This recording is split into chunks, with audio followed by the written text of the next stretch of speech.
आज मारवाड़ी युवा मंच द्वारा पहलगाम में हुई आतंकी घटना के विरोध में पाकिस्तान का पुतला फूंका गया। मंच के सदस्यों ने जोरदार नारेबाजी करते हुए इस कायराना हमले की कड़ी निंदा की और सरकार से मांग की है कि दोषियों को कड़ी से कड़ी सजा दी जाए ताकि कोई भी भविष्य में ऐसी हिमाकत करने की जरूरत न कर सके। इस विरोध प्रदर्शन में युवाओं का गुस्सा साफ झलक रहा था, जिन्होंने एकजुट होकर देश की सुरक्षा के प्रति अपनी प्रतिबद्धता जाहिर की।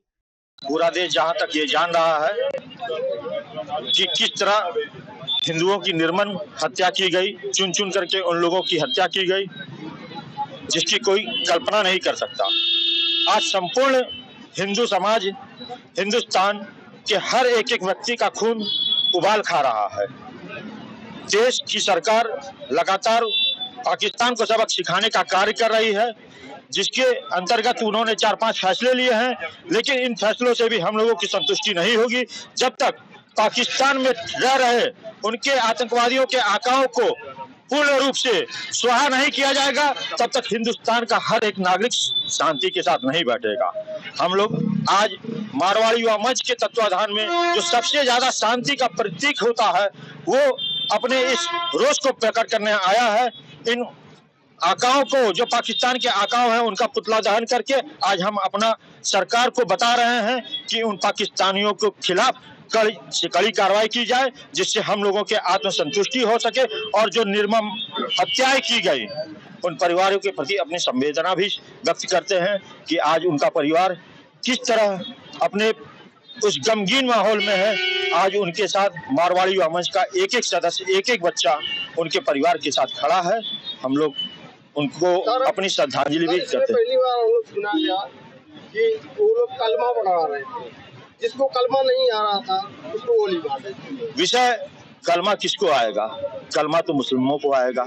जो जिसका धर्म है वो उस धर्म के आधार पर पढ़ता है। हमसे रामायण पूछा जाए, हमसे भागवत पूछा जाए, हमसे महाभारत के बारे में पूछा जाएगा तो हम बताएंगे, लेकिन कलमा और रामायण यह विषय नहीं था। विषय था हिंदुओं की हत्या करना। चुन चुन करके जिन हिंदुओं की निर्मम हत्या की गई, आज उनके परिवार से पूछिए कि उनकी क्या स्थितियां हैं। आज यही हिंदुस्तान के लोग आज उस क्षेत्र में जाते हैं जहां सबसे ज्यादा हमको लगता है कि 80 से 90% मुस्लिम ही आबादी रहती है। उनके घर पे परिवार की रोजी रोटियों का काम यहाँ हिंदुस्तान की जनता के द्वारा ही चलता है। अब कौन हिंदू हिम्मत करके जाएगा वहां अपना पिकनिक मनाने या जिन भी चीजों के लिए?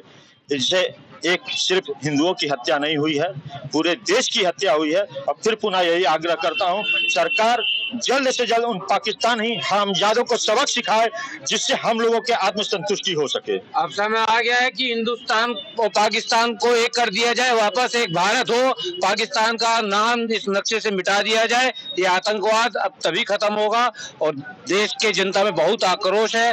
भारत सरकार को समझना चाहिए, बालाकोट स्ट्राइक, सर्जिकल स्ट्राइक से अब काम नहीं होगा। सीधा पाकिस्तान हमको हिंदुस्तान में चाहिए। कल रक्षा मंत्री जी बोल रहे थे कि वहाँ के जो आतंकवादी हैं वो तो मारेंगे ही मारेंगे, जो अपने देश के गद्दार हैं, जो उनका साथ देते हैं, उनको भी हम लोग नहीं करते। भारत का इतिहास रहा है जयचंदों से भरा होने का। भारत उनसे भी लड़ा है, आंतरिक शक्तियों से, और बाहर की शक्तियों से भी लड़ा है। तो भारत सक्षम है और भारत इन सबसे निमट लेगा। यहाँ के दलालों को सबसे निमट लेगा भारत। मोदी जी की सरकार है।